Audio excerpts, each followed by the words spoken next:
얘들아, 여기가 학교 근처야. 담배는 끄자. 영감님, 상관하지 마세요. 당신 우리 선생이야 뭐야?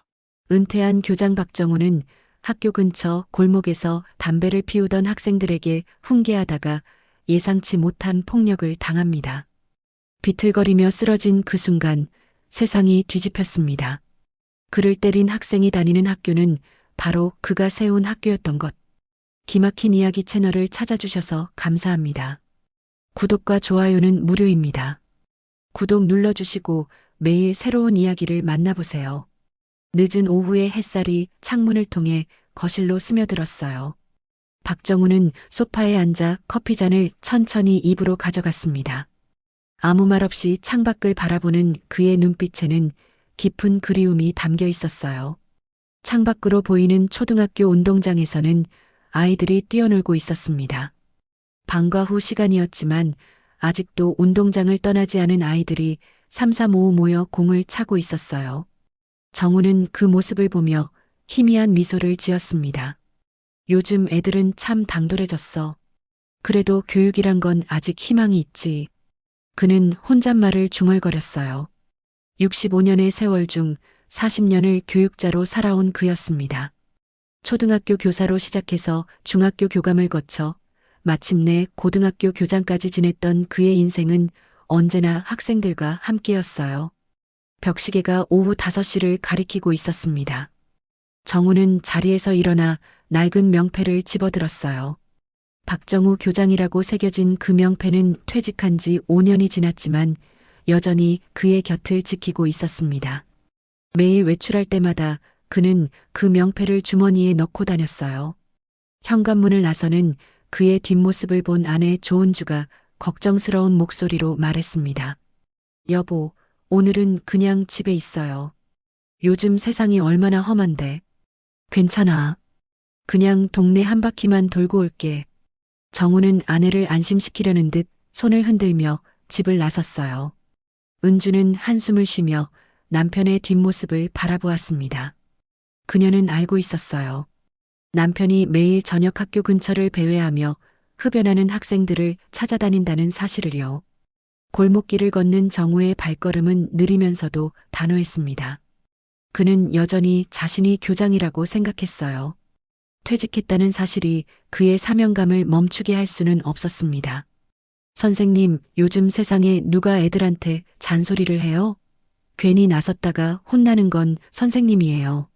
며칠 전 동네 슈퍼마켓 주인이 했던 말이 머릿속을 스쳤습니다. 하지만 정우는 고개를 저었어요. 누군가는 해야 한다. 어른이 바로잡아주지 않으면 저 아이들은 누구한테 배우겠나? 그의 신념은 확고했습니다.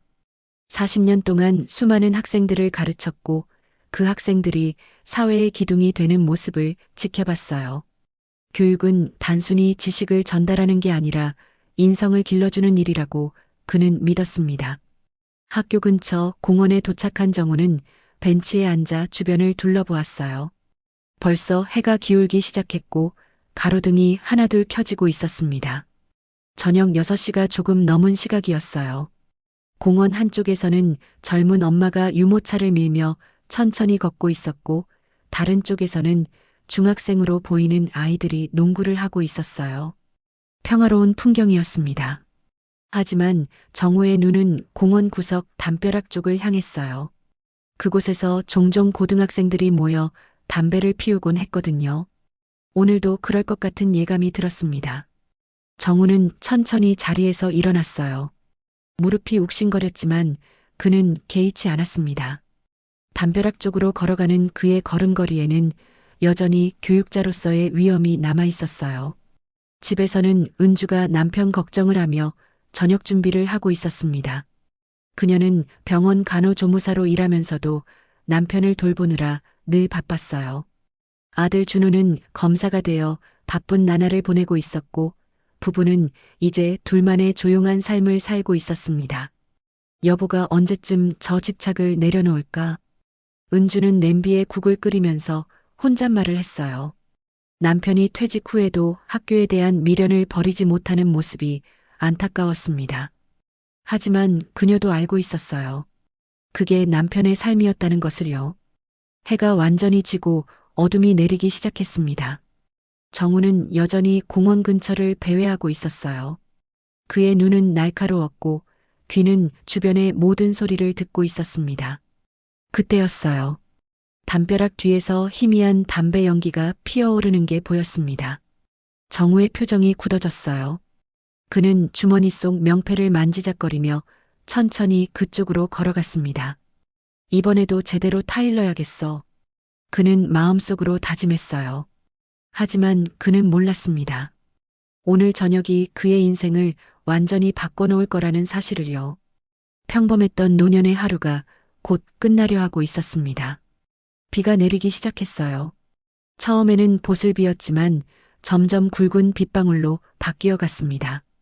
정우는 우산도 없이 담벼락 쪽으로 걸어갔어요. 옷이 젖는 것쯤은 신경 쓰지 않았습니다.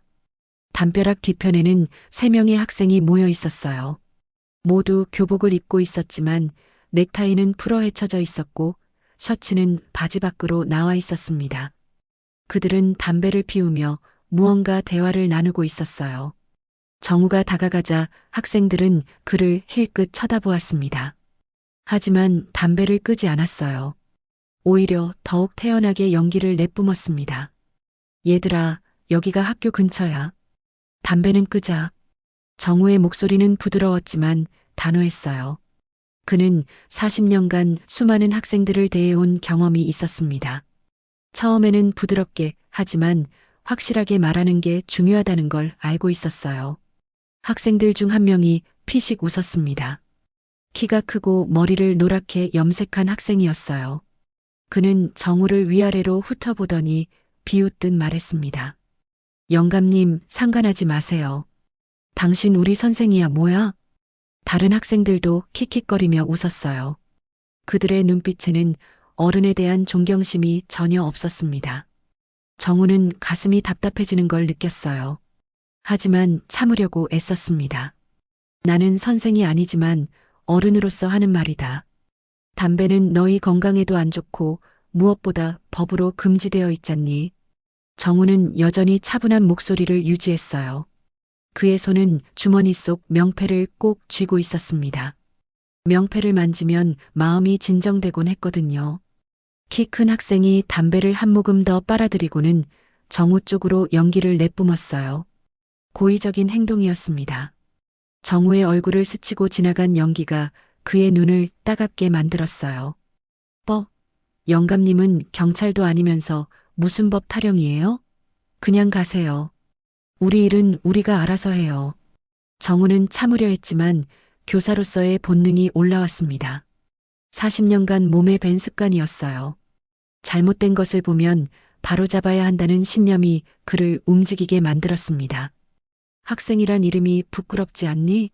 너희 부모님이 이 모습을 보시면 뭐라고 하시겠니? 그 말이 불을 붙였어요. 키 큰 학생의 표정이 순식간에 굳어졌습니다.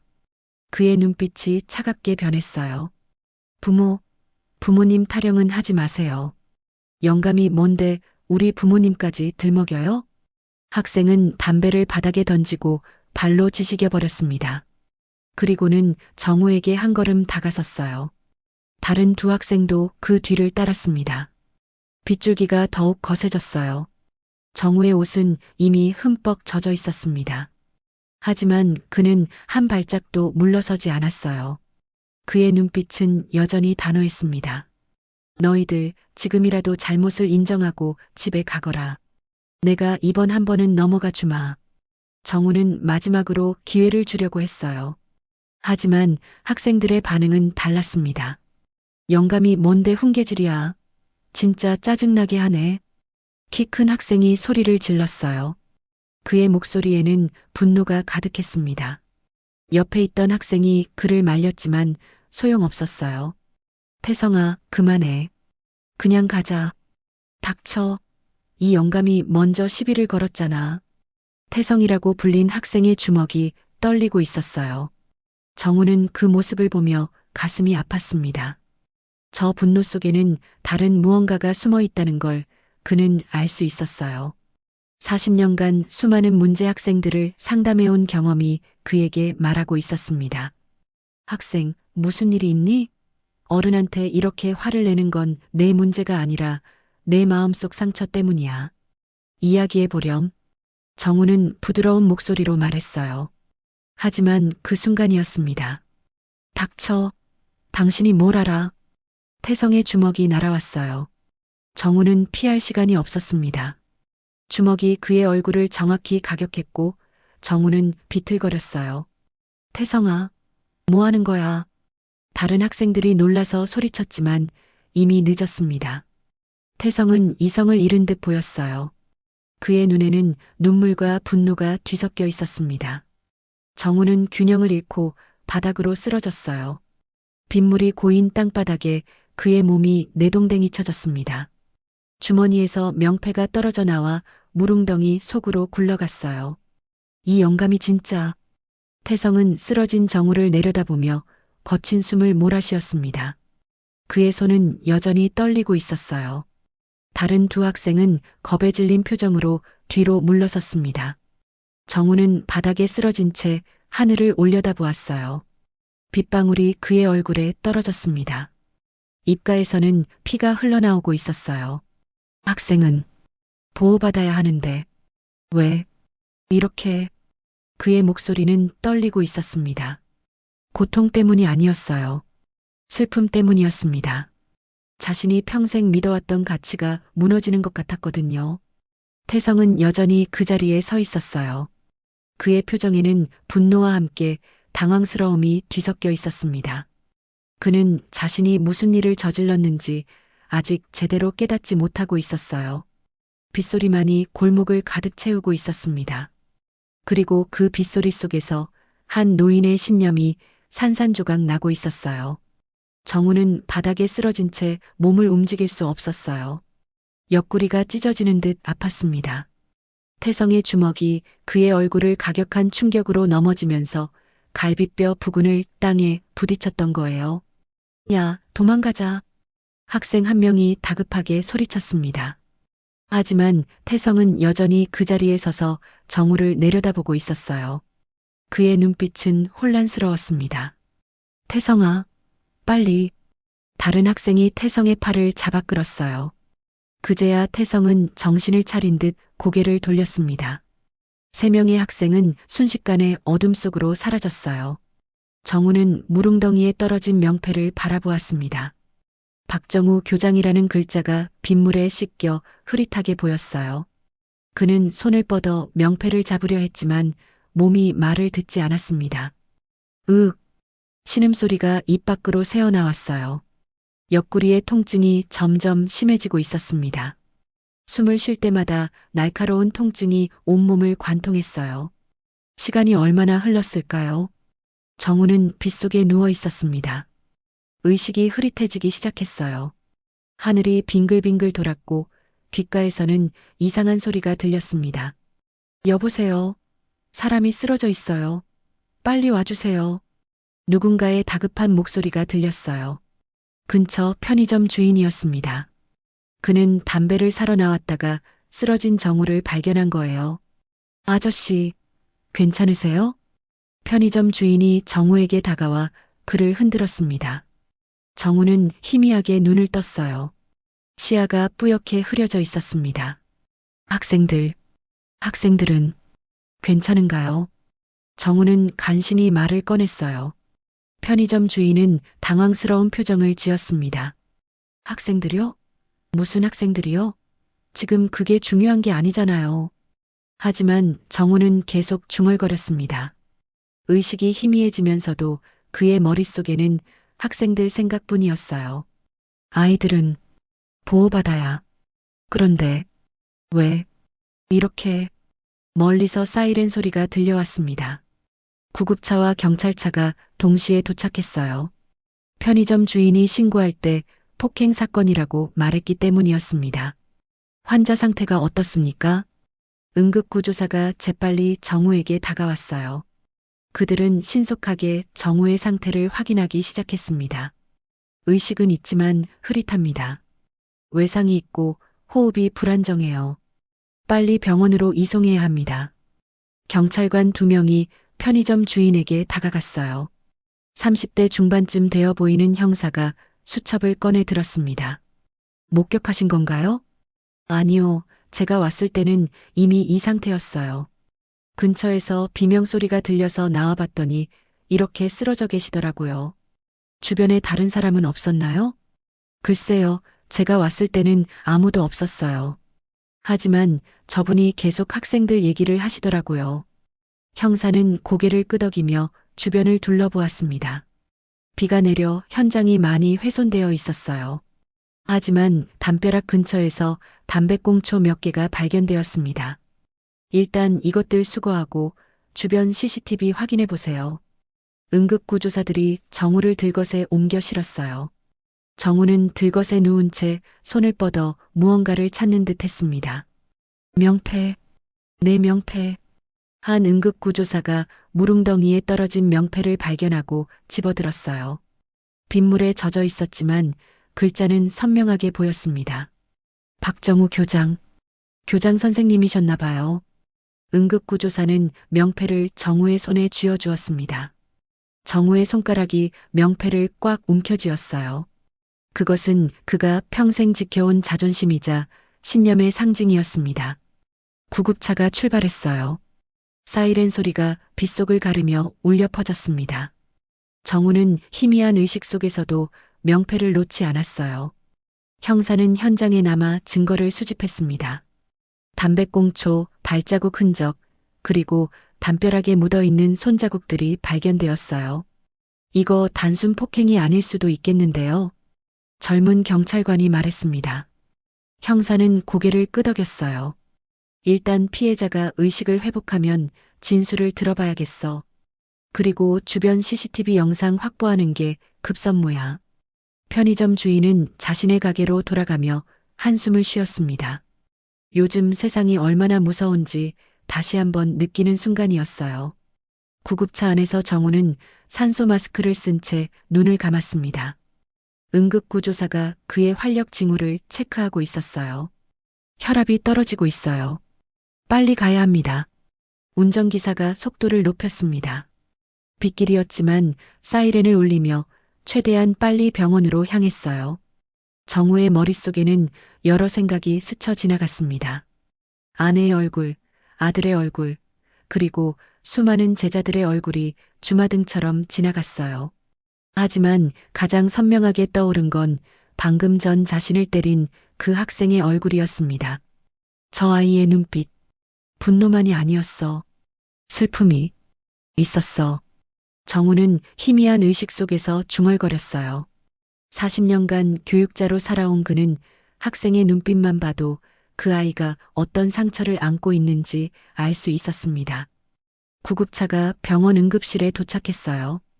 의료진이 급하게 달려나와 정우를 실은 들것을 끌고 들어갔습니다. 환자 60대 남성, 폭행으로 인한 외상, 갈비뼈 골절 의심. 응급실이 순식간에 분주해졌어요.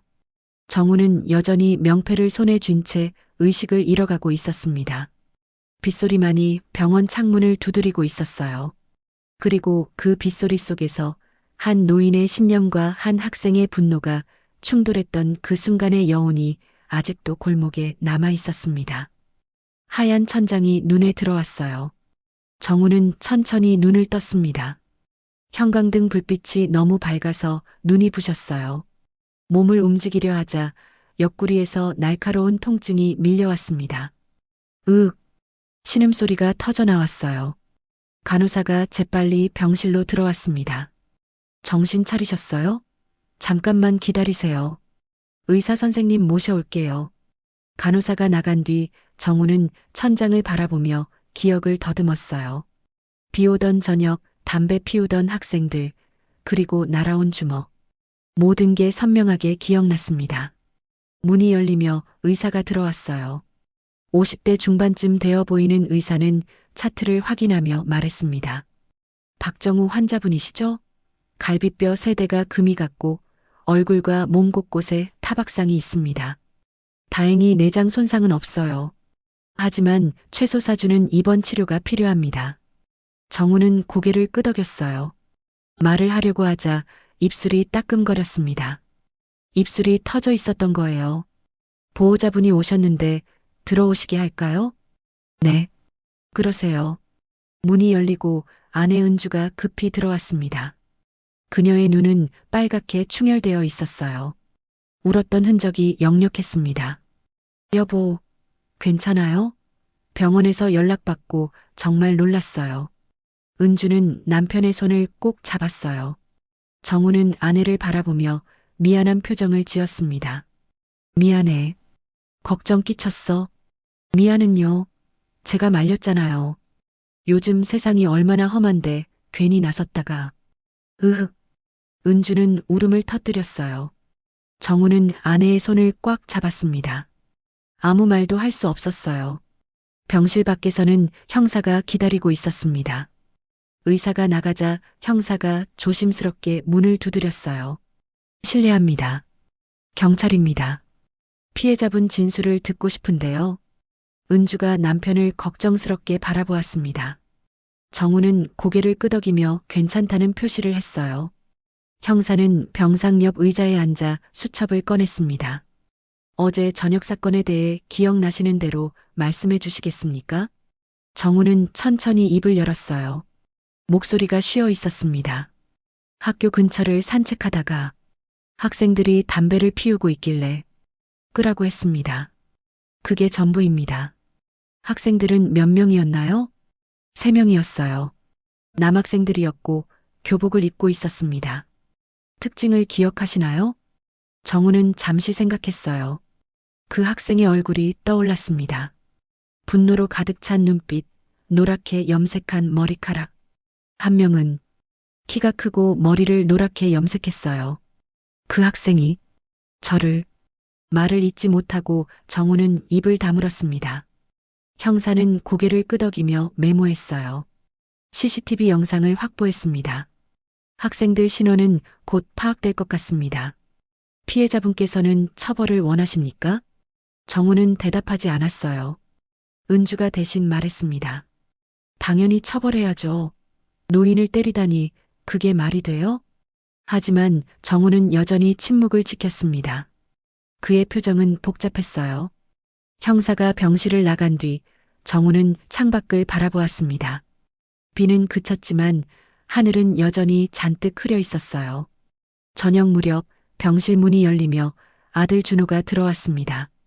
검사복을 입은 그는 급하게 달려온 듯 숨을 헐떡이고 있었어요. 아버지. 준호는 아버지의 얼굴을 보자 표정이 굳어졌습니다. 멍이 든 얼굴, 터진 입술, 붕대로 감긴 옆구리. 아버지가 얼마나 심하게 맞았는지 한눈에 알 수 있었어요. 아버지, 왜 그런 위험한 짓을 하셨어요? 요즘 애들이 얼마나 무서운데요? 준호의 목소리에는 걱정과 함께 원망이 섞여 있었습니다. 정우는 아들을 바라보며 천천히 말했어요. 나는 그냥 옳은 일을 했을 뿐이다. 옳은 일요? 옳은 일을 하다가 병원에 누워 계시잖아요. 준호는 답답한 듯 한숨을 쉬었습니다. 그리고는 휴대폰을 꺼내 아버지에게 보여주었어요. 아버지, 이것 좀 보세요. 휴대폰 화면에는 각종 SNS 게시물이 떠 있었습니다. 제목들이 눈에 띄었어요. 꼰대 노인 훈계하다 맞음 키읔키읔 요즘 어른들 진상 무엇 담배 끄라고 잔소리하던 영감 폭행당해. 댓글들도 보였습니다. 요즘 누가 남일의 참견에 키읔키읔 영감이 먼저 시비 걸었을 듯 애들도 불쌍하네 괜히 인생 꼬이겠네. 정우의 손이 떨렸어요. 휴대폰을 쥔 손에 힘이 들어갔습니다. 이게 무슨 아버지를 도와주려는 사람도 있지만 이렇게 비난하는 사람들이 더 많아요. 요즘 세상이 이래요. 선의도 간섭으로 여기는 세상이에요. 정우는 휴대폰을 밀어냈습니다. 가슴이 답답했어요. 자신이 평생 가르치고 믿었던 가치들이 무너지는 것 같았습니다. 내가 평생 가르친 세대가 이토록 변했단 말이냐? 목소리가 떨렸어요. 은주가 남편의 손을 잡으며 위로했습니다. 여보, 신경 쓰지 마세요. 그냥 인터넷에 있는 사람들이에요. 모두가 그런 건 아니에요. 하지만 정우의 마음은 이미 깊이 상처받은 상태였어요. 40년간 교육자로 살아오면서 학생들을 위해 헌신했던 그였습니다. 그런 그가 이제는 꼰대, 간섭하는 영감으로 불리고 있었어요. 준호는 아버지의 표정을 보며 가슴이 아팠습니다. 하지만 그는 검사로서 냉정해야 했어요. 아버지, 이 사건은 제가 직접 담당하지 않을 겁니다. 이해관계가 있으니까요. 하지만 담당 검사에게 부탁해서 제대로 처리하도록 하겠습니다. 정우는 고개를 저었어요. 처벌은 생각해봐야겠다. 네. 준호와 은주가 동시에 놀란 목소리로 물었습니다. 정우는 창밖을 바라보며 말했어요. 그 아이들도 이유가 있었을 거야. 저렇게 화를 낸다는 건 마음속에 상처가 있다는 뜻이거든. 아버지, 준호가 답답한 듯 소리쳤습니다. 하지만 정우는 더 이상 말하지 않았어요. 그는 여전히 교육자였습니다. 학생을 벌하기보다는 이해하고 싶어 하는 마음이 앞섰던 거예요. 병실에는 침묵이 흘렀습니다. 텔레비전에서는 저녁 뉴스가 나오고 있었어요. 그리고 화면 하단에 속보 자막이 흘러갔습니다. 노인 폭행 사건, 가해자는 미성년자 추정. 경찰 수사 중. 정우는 그 자막을 보며 눈을 감았어요. 자신의 선의가 이렇게 큰 파문을 일으킬 줄은 몰랐습니다. 다음 날 아침 병실 문이 조심스럽게 열렸어요. 정우는 창밖을 바라보고 있었습니다. 밤새 잠을 제대로 이루지 못한 그의 얼굴에는 피곤함이 역력했어요. 선생님 계십니까? 익숙한 목소리가 들렸습니다. 정우가 고개를 돌리자 40대 중반의 남자가 서 있었어요. 현직 교감인 최 교감이었습니다. 자네, 최 교감. 정우의 목소리가 떨렸어요. 최 교감은 정우가 초대 교장으로 재직할 때 젊은 교사였습니다. 정우의 제자나 다름없는 사람이었어요. 선생님, 정말 오랜만입니다. 소식을 듣고 너무 놀랐습니다. 최 교감은 과일 바구니를 병상 옆 탁자에 내려놓았어요. 하지만 그의 표정은 어딘가 불편해 보였습니다. 앉게. 이렇게까지 와줘서 고맙네. 정우는 반가운 마음에 침대에 상체를 일으키려 했어요. 하지만 옆구리 통증 때문에 얼굴을 찡그렸습니다. 선생님, 무리하지 마세요. 그냥 편히 계세요. 최 교감이 손을 내저었어요. 그는 의자에 앉으며 정우의 얼굴을 살폈습니다. 멍든 얼굴을 보자 그의 표정이 어두워졌어요. 선생님, 너무 안타깝습니다. 이런 일을 당하시다니. 괜찮네. 이 정도는 아무것도 아니야. 내가 젊었을 때는 이것보다 더한 일도 많았지. 정우는 애써 웃으려 했지만 입술의 상처 때문에 표정이 일그러졌어요. 최 교감은 안타까운 눈빛으로 그를 바라보았습니다. 선생님께서 그 학교 근처를 자주 다니신다는 얘기는 들었습니다. 요즘 학생들이 예전과는 많이 다르지 않습니까? 그래서 더 누군가는 바로잡아줘야 하지 않겠나? 정우의 목소리에는 여전히 확신이 담겨 있었어요. 최 교감은 잠시 망설이더니 조심스럽게 입을 열었습니다. 선생님, 사실은 말씀드리기가 좀 그렇습니다만 무슨 일인가? 최 교감은 시선을 피하며 말을 이었어요. 그의 목소리가 점점 작아졌습니다. 이번 사건이 뉴스에도 나오고 인터넷에도 많이 퍼졌지 않습니까? 그래서 학교 측에서 좀 부담스러워하고 있습니다. 부담? 정우는 최 교감을 빤히 바라보았어요. 최 교감은 불편한 듯 자리에서 몸을 움직였습니다. 선생님께서 초대 교장으로 재직하셨던 학교 이름이 언론에 언급되면 학교 이미지에 좋지 않을 것 같다는 의견이 나왔습니다. 학부모들 사이에서도 벌써 소문이 돌고 있고요. 정우의 표정이 굳어졌어요. 믿을 수 없다는 표정이었습니다. 자네, 무슨 말을 하는 건가? 죄송합니다, 선생님. 저도 이런 말씀을 드리고 싶지 않습니다. 하지만 교장 선생님께서 저를 보내셨습니다. 경찰 조사나 언론 인터뷰를 하실 때 학교 이름을 빼달라고. 최 교감의 목소리는 점점 작아졌어요. 그는 고개를 숙인 채 정우를 제대로 쳐다보지 못했습니다. 정우는 천장을 올려다보았어요. 가슴이 답답했습니다. 자신이 초대 교장으로 세운 학교, 평생을 바쳐 키워온 학교가 이제는 자신과의 연관을 부끄러워하고 있었어요. 내가 만든 학교인데 이름조차 숨겨야 한단 말인가. 정우의 목소리가 떨렸습니다. 최 교감은 더욱 고개를 숙였어요. 선생님, 정말 죄송합니다. 저도 선생님께 얼마나 신세를 졌는지 압니다. 제가 신규 교사 시절 실수를 했을 때도 선생님께서 감싸주셨고 교감 승진도 선생님 덕분이었습니다. 하지만 지금은 제 위치에서 그만하게. 정우가 손을 들어 최 교감의 말을 막았어요.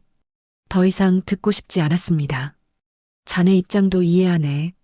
조직에 속해 있으면 조직의 뜻을 따라야 하는 법이지. 나도 그렇게 살아왔으니까. 최 교감은 주머니에서 봉투 하나를 꺼냈어요.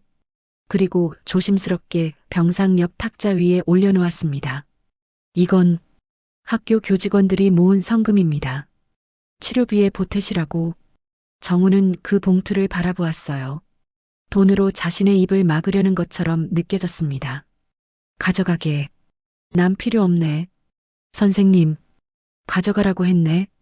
정우의 목소리가 높아졌어요.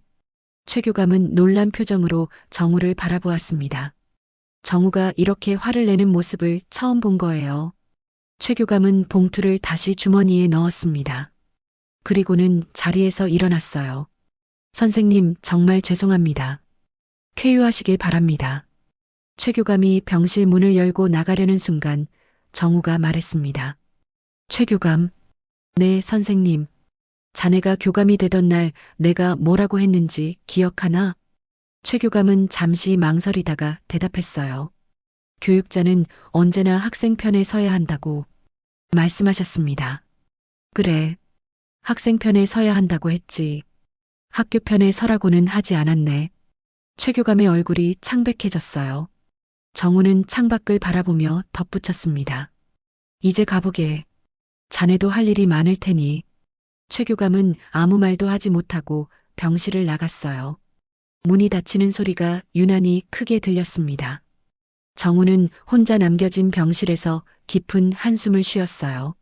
자신이 평생을 바쳐 세운 학교가, 자신이 가르친 제자들이 이제는 자신을 외면하고 있었습니다. 창밖으로는 햇살이 비치고 있었어요. 아이들의 웃음소리가 멀리서 들려왔습니다. 근처 초등학교에서 쉬는 시간인 모양이었어요. 정우는 그 소리를 들으며 눈을 감았습니다. 자신이 교장으로 있을 때가 떠올랐어요. 아침마다 교문에서 학생들을 맞이하던 시절, 학생들과 함께 운동장을 뛰어다니던 시절, 졸업식에서 학생들을 포옹하며 울던 시절. 그때는 모두가 나를 믿어줬는데 정우의 눈가에 눈물이 맺혔어요. 그는 옆구리를 감싸며 조용히 울었습니다. 신체적 통증보다 마음의 통증이 더 컸어요. 병실 탁자 위에는 과일 바구니만이 덩그러니 놓여 있었습니다. 그리고 그 옆에는 낡은 명패가 있었어요. 박정우 교장이라는 글자가 햇빛을 받아 반짝이고 있었습니다. 하지만 그 빛은 어쩐지 쓸쓸해 보였어요. 마치 빛을 잃어가는 별처럼 정우의 신념도 점점 흐려지고 있었습니다. 복도에서는 간호사들이 바쁘게 오가고 있었어요. 환자들의 신음소리, 보호자들의 대화소리, 의료 장비의 기계음, 병원 특유의 소음들이 섞여 들렸습니다. 하지만 정우의 병실만은 고요했어요. 그 고요함 속에서 한 노인의 외로움이 깊어지고 있었습니다. 세상이 자신을 외면하고 있다는 사실을 그는 이제야 깨닫고 있었어요. 창밖의 햇살은 여전히 밝았지만 정우의 마음속은 점점 어두워지고 있었습니다. 며칠이 흘렀습니다. 정우의 상처는 조금씩 나아지고 있었지만 마음의 상처는 여전했어요. 병실에서 하루 종일 창밖만 바라보는 그의 모습을 보며 은주는 걱정이 깊어졌습니다.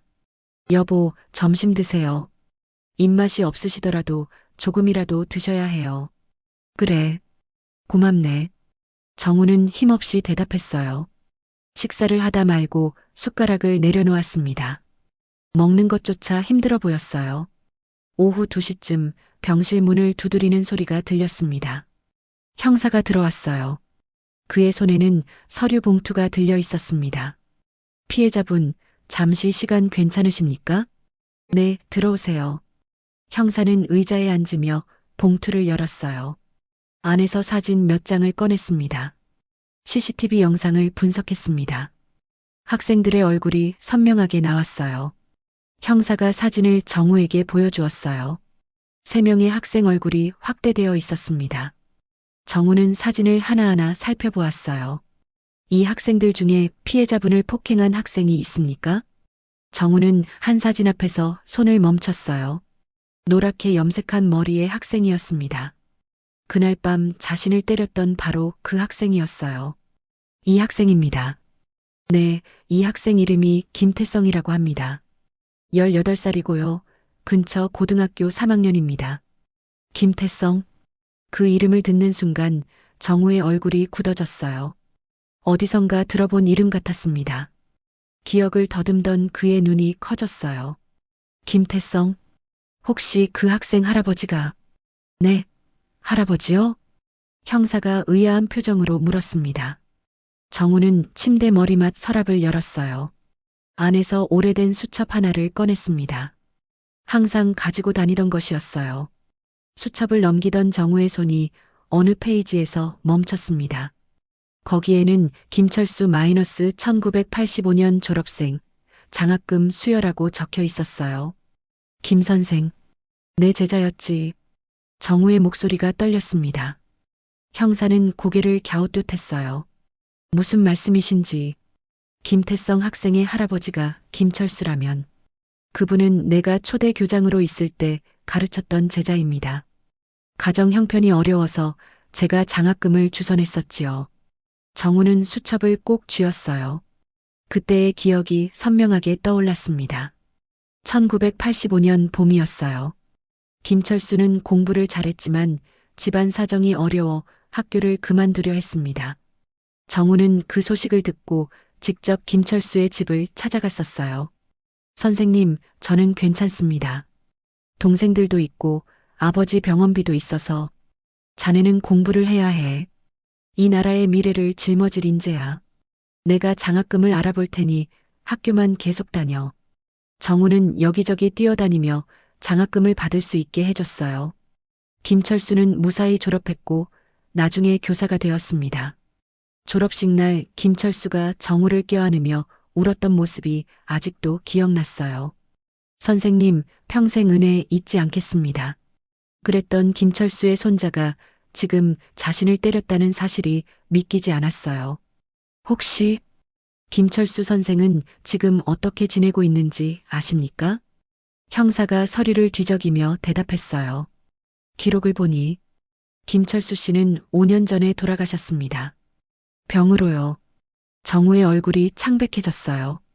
김철수가 죽었다는 사실을 이제야 알게 된 거예요.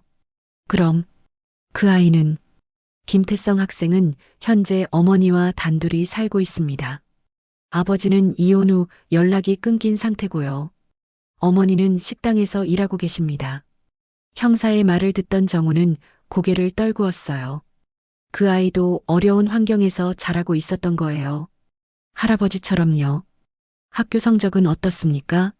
좋지 않습니다.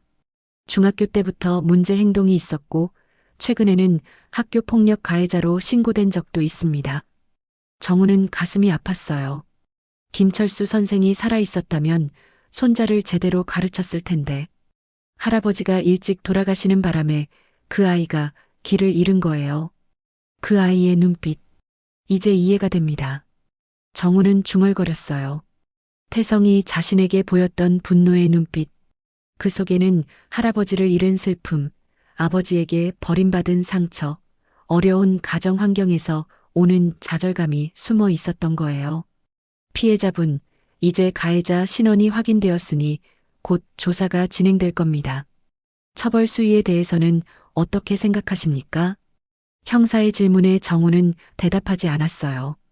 그는 수첩을 펼쳐 김철수의 졸업 사진을 바라보았습니다. 사진 속 김철수는 환하게 웃고 있었어요. 은주가 남편의 손을 잡았습니다. 여보, 괜찮으세요? 응, 괜찮아. 하지만 정우의 목소리는 떨리고 있었어요. 그는 형사를 바라보며 천천히 입을 열었습니다. 형사님, 그 아이를 한번 만나볼 수 있을까요? 네. 가해자를요? 형사가 놀란 표정으로 물었어요. 은주도 믿을 수 없다는 표정이었습니다. 여보, 무슨 말씀이세요? 당신을 때린 아이를 왜 만나시려고? 그 아이 할아버지는 내 제자였어. 나한테 은혜를 입었던 사람이지. 그런데 그 손자가 이렇게 되었다는 게 내가 할아버지한테 너무 미안해서. 정우의 눈가에 눈물이 맺혔어요. 형사는 난처한 표정을 지었습니다. 피해자와 가해자의 대면은 조사 과정에서 신중하게 진행되어야 합니다. 일단 가해자 조사부터 진행하고 그 이후에 검토해 보겠습니다. 형사가 자리에서 일어섰어요. 정우는 고개를 끄덕였습니다. 부탁드립니다. 형사가 병실을 나간 뒤 은주가 남편에게 물었어요. 여보, 정말 그 아이를 만나시려고요? 응, 만나야 해. 그 아이 할아버지가 나한테 얼마나 고마워했는지 알아? 졸업식 날 내 손을 붙잡고 평생 은혜를 잊지 않겠다고 했어. 그런데 나는 그분이 돌아가신 줄도 몰랐고 손자가 이렇게 힘들게 살고 있는지도 몰랐어. 정우는 수첩을 가슴에 안았어요. 그리고 창밖을 바라보며 조용히 말했습니다. 세월이 이렇게 돌았구나. 내가 도왔던 제자의 손자가 나를 때리다니. 은주는 남편의 어깨를 감싸 안았어요. 두 사람은 말없이 창밖을 바라보았습니다. 저 멀리 학교 건물이 보였어요. 정우의 마음속에는 복잡한 감정이 소용돌이치고 있었습니다. 분노도 있었지만 그보다 더 큰 것은 안타까움이었어요. 자신이 도왔던 제자의 가족이 이렇게 무너졌다는 사실이 가슴 아팠습니다. 김 선생, 미안하네. 자네 손자를 제대로 돌보지 못해서. 정우는 혼잣말을 했어요. 그의 손은 여전히 오래된 수첩을 꼭 쥐고 있었습니다. 2주일이 지났습니다. 정우는 퇴원을 했지만 아직 완전히 회복되지는 않았어요. 갈비뼈가 아물어가고 있었지만 여전히 움직일 때마다 통증이 느껴졌습니다. 어느 날 오후 형사에게서 전화가 왔어요. 피해자분, 가해자 조사가 완료되었습니다. 원하신다면 내일 경찰서에서 대면할 수 있도록 준비하겠습니다. 정우는 잠시 망설였어요. 은주는 옆에서 걱정스러운 눈빛으로 남편을 바라보고 있었습니다. 알겠습니다. 내일 가겠습니다. 전화를 끊은 정우는 깊은 한숨을 쉬었어요. 은주가 조심스럽게 물었습니다. 여보, 정말 가시려고요? 몸도 아직 안 좋으신데. 가야 해. 그 아이를 만나봐야 해. 다음 날 아침 정우는 은주의 부축을 받으며 집을 나섰어요. 경찰서로 가는 길은 멀게만 느껴졌습니다. 택시 안에서 정우는 계속 창밖을 바라보았어요. 경찰서에 도착하자 형사가 나와서 그들을 맞이했습니다. 이쪽으로 오시죠. 조사실에 준비해 놓았습니다. 복도를 걷는 정우의 발걸음은 무거웠어요. 조사실 앞에 도착했을 때 형사가 말했습니다. 안에 가해자와 보호자가 와 있습니다. 그리고 형사가 잠시 말을 멈췄어요. 정우가 고개를 들자 형사가 조심스럽게 덧붙였습니다. 담당 검사님도 와 계십니다. 검사요? 정우가 의아해하는 순간 조사실 문이 열렸어요. 그리고 밖으로 나온 사람은 다름 아닌 아들 준호였습니다. 아버지, 준호야? 내가 왜 여기에? 준호는 복잡한 표정을 지었어요. 그는 아버지에게 다가가며 말했습니다. 아버지, 제가 이 사건을 맡게 되었습니다. 원래는 이해관계 때문에 회피하려 했는데 상부에서 제게 맡기라고 했습니다. 그래. 정우는 아들의 얼굴을 바라보았어요. 준호의 눈빛은 단호했지만 어딘가 흔들리는 것 같았습니다. 아버지, 들어가시죠. 공정하게 처리하겠습니다. 조사실 문이 다시 열렸어요. 정우가 들어서자 안에는 두 사람이 앉아 있었습니다. 한 명은 40대 중반쯤 되어 보이는 여자였어요. 피곤한 얼굴에 눈가에는 다크서클이 짙게 드리워져 있었습니다. 김태성의 어머니였어요. 그리고 그 옆에는 고개를 푹 숙이고 앉아 있는 학생이 있었습니다. 김태성이었어요. 노랗게 염색했던 머리는 다시 검은색으로 물들여져 있었고 교복도 단정하게 입고 있었습니다. 정우가 들어오자 태성의 어머니가 벌떡 일어났어요. 선생님, 정말 죄송합니다. 그녀는 정우에게 깊이 고개를 숙였습니다. 목소리가 떨리고 있었어요. 아이를 제대로 가르치지 못한 제 잘못입니다. 정말 죄송합니다. 정우는 그녀를 바라보았어요. 그녀의 손은 거칠었고 옷에서는 음식점 냄새가 났습니다. 아마 일하다가 급히 온 모양이었어요. 앉으세요. 부인도 학생도. 정우가 말하자 준호가 의자를 가져다 주었습니다. 정우는 태성 맞은편에 앉았어요. 태성은 여전히 고개를 들지 않았습니다. 얼굴을 들어보렴. 정우의 목소리는 부드러웠어요. 하지만 태성은 움직이지 않았습니다. 준호가 옆에서 말했습니다. 김태성 학생, 피해자분이 말씀하시는데 왜 얼굴을 들지 않나? 그제야 태성이 천천히 고개를 들었어요. 그의 눈은 빨갛게 충혈되어 있었습니다. 울었던 흔적이 역력했어요. 정우는 태성의 얼굴을 찬찬히 바라보았습니다. 그 얼굴 어딘가에서 김철수 선생의 모습이 보이는 것 같았어요.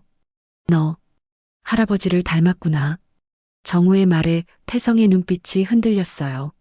태성의 어머니가 놀라며 물었습니다. 선생님께서 저희 아버님을 아십니까? 네. 김철수 선생은 제 제자였습니다. 제가 초대 교장으로 있을 때 가르쳤지요. 태성의 어머니는 입을 막으며 눈물을 흘렸어요. 태성도 놀란 표정으로 정우를 바라보았습니다. 준호가 서류를 펼치며 말했습니다. 김태성 학생, 피해자분이 누구신지 이제 알겠나? 태성은 대답하지 못하고 고개를 떨구었어요. 몸이 떨리고 있었습니다. 정우가 조용히 말했어요. 내 할아버지는 좋은 분이셨어. 어려운 환경에서도 포기하지 않고 공부했지.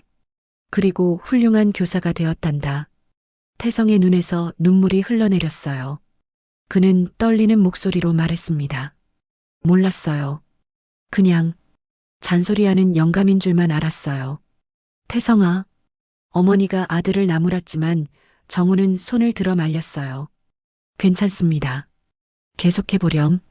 태성은 주먹으로 눈물을 닦으며 말을 이었어요. 할아버지가 돌아가시고 아빠도 집을 나가고 엄마는 맨날 일만 하고 저는 너무 화가 났어요. 태성의 목소리가 점점 커졌습니다. 그동안 쌓였던 감정들이 터져 나오고 있었어요. 학교에서도 아무도 저를 신경 쓰지 않았어요. 선생님들은 공부 못한다고 포기했고 친구들은 가난하다고 놀렸어요. 할아버지만 저를 믿어줬는데 그분도 가셨어요. 태성은 책상에 엎드려 울었어요. 어머니도 함께 울었습니다. 정우는 가슴이 미어지는 것 같았어요. 저 아이의 분노 뒤에는 이렇게 깊은 슬픔이 숨어 있었던 거예요. 준호가 냉정한 목소리로 말했습니다. 김태성 학생, 그런 사정이 있다 해도 폭력은 정당화될 수 없습니다. 노인을 폭행한 것은 중대한 범죄입니다. 태성은 고개를 들고 정우를 바라보았어요. 그리고 무릎을 꿇었습니다. 죄송합니다. 정말 죄송합니다. 태성은 바닥에 머리를 조아렸어요. 어머니도 함께 무릎을 꿇었습니다. 선생님, 제발 용서해 주십시오. 이 아이가 잘못했습니다. 제가 엄마로서 제대로 가르치지 못했습니다. 정우는 두 사람을 바라보았어요. 무릎 꿇은 모자의 모습이 너무나 안타까웠습니다. 준호는 눈을 감았어요. 검사로서는 법대로 처리해야 했지만 아들로서는 아버지의 마음을 이해할 수 있었습니다. 김태성 학생, 준호가 태성을 바라보며 말했어요. 내가 때린 분은 내 학교를 세운 분이다. 내 할아버지에게 은혜를 베푼 분이고 평생을 학생들을 위해 헌신하신 분이야. 순간 태성의 표정이 무너졌어요. 그는 정우를 바라보며 소리내어 울기 시작했습니다. 죄송합니다. 죄송합니다. 할아버지한테도 죄송해요. 정우는 자리에서 일어났어요. 옆구리가 아팠지만 참았습니다. 그는 무릎 꿇은 태성에게 다가갔어요. 일어나거라. 정우가 손을 내밀었습니다. 태성은 눈물 범벅이 된 얼굴로 정우를 올려다보았어요. 일어나라고 했다. 태성은 떨리는 손으로 정우의 손을 잡았습니다.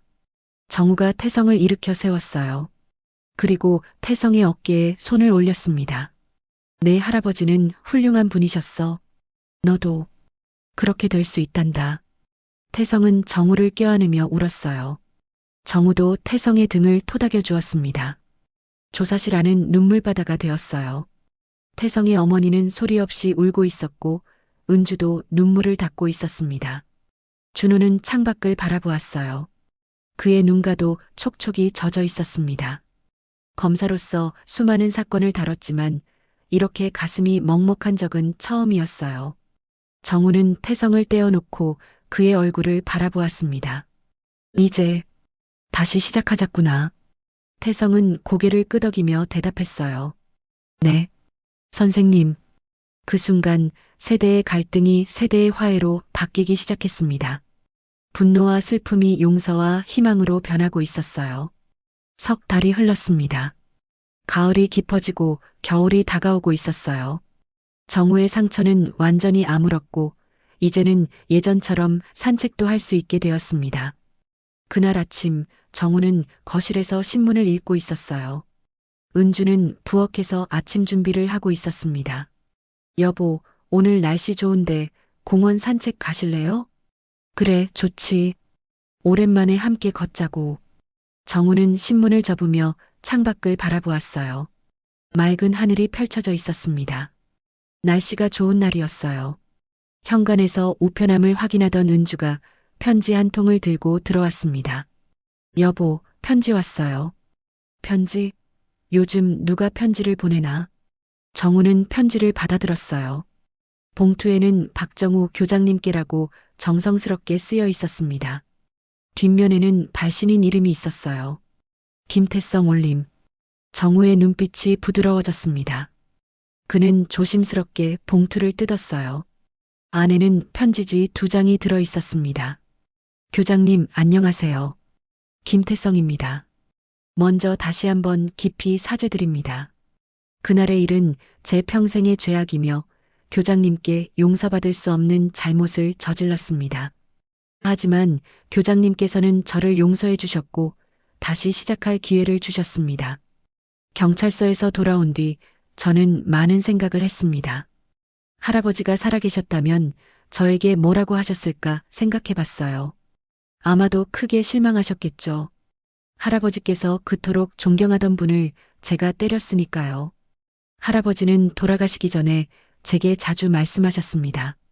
태성아, 세상에는 너를 진심으로 걱정해주는 어른들이 있단다. 그분들을 잘 만나면 내 인생이 달라질 수 있어. 그때는 무슨 말인지 몰랐는데 이제야 알 것 같습니다. 교장님, 저는 변하고 싶습니다.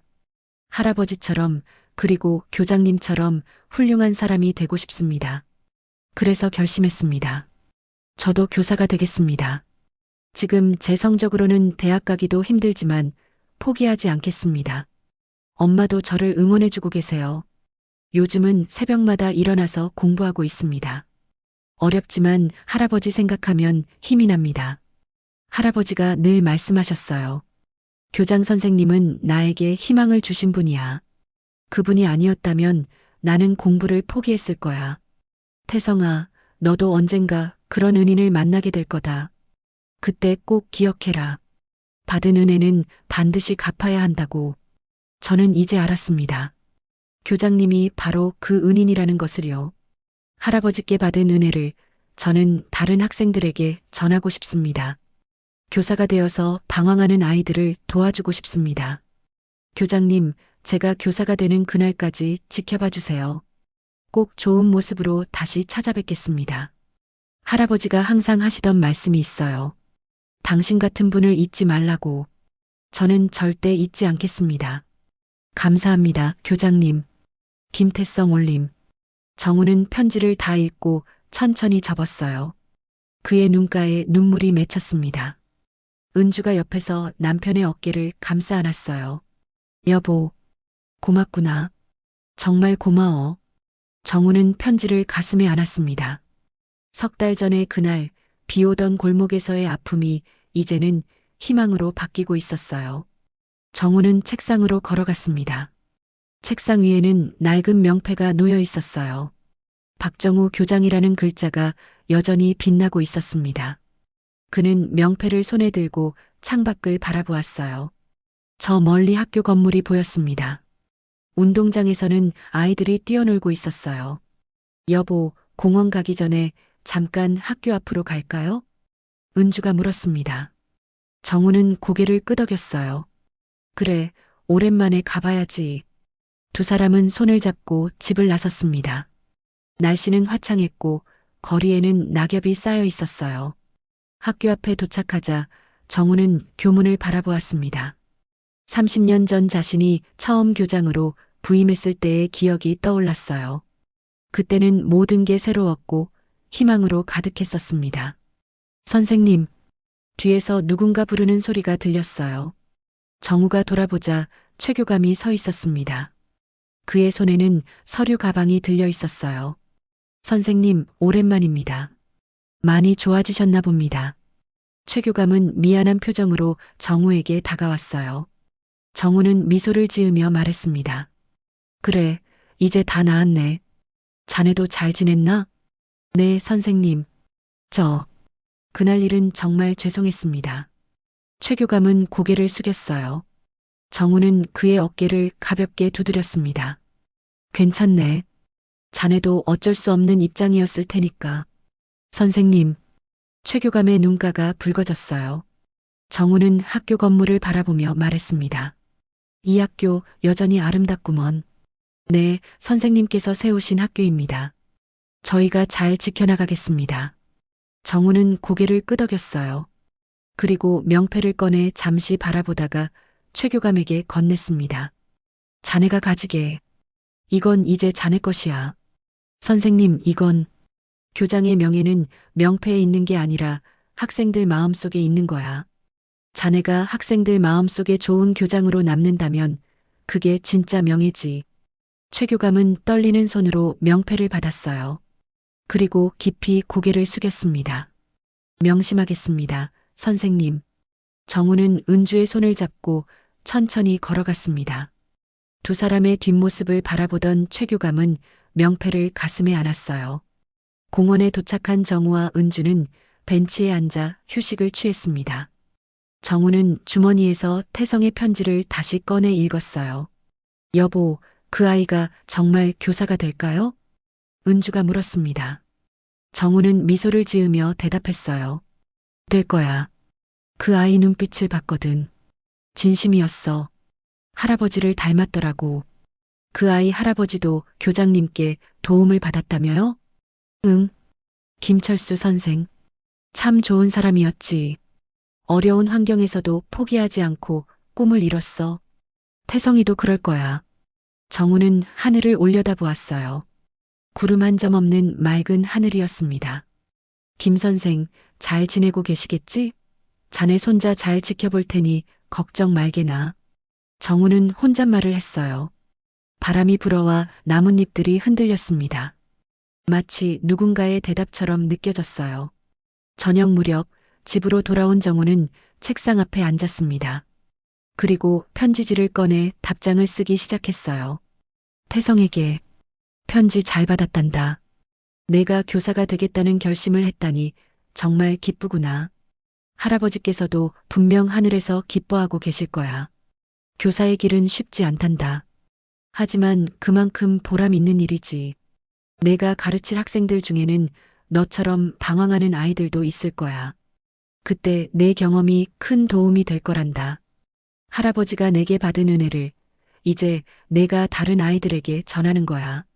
그게 바로 교육이란다. 한 세대에서 다음 세대로 끊임없이 이어지는 거지. 열심히 공부하거라. 힘들면 언제든 찾아오렴. 내 할아버지의 은인이기도 하지만 이제는 내 선생이기도 하니까. 응원한다, 태성아. 박정우 올림. 정우는 편지를 봉투에 넣고 봉했어요. 그리고 책상 서랍을 열어 오래된 수첩을 꺼냈습니다.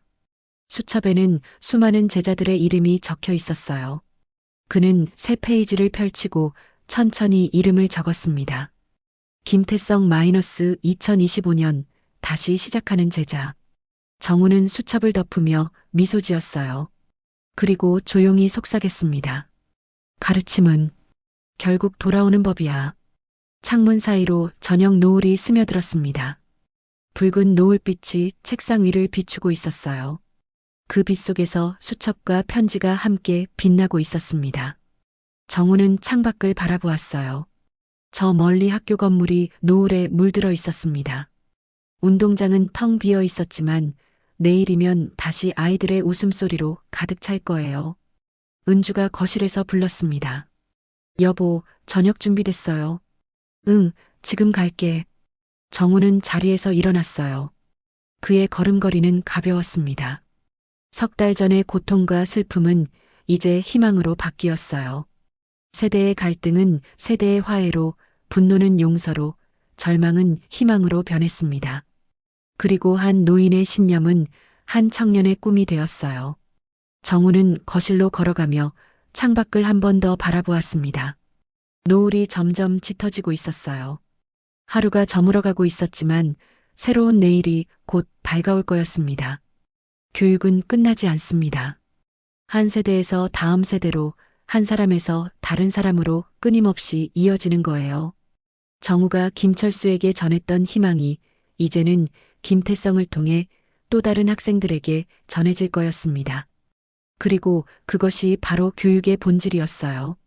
희미한 빛 속에서 세대를 잇는 가르침의 불씨가 여전히 타오르고 있었습니다.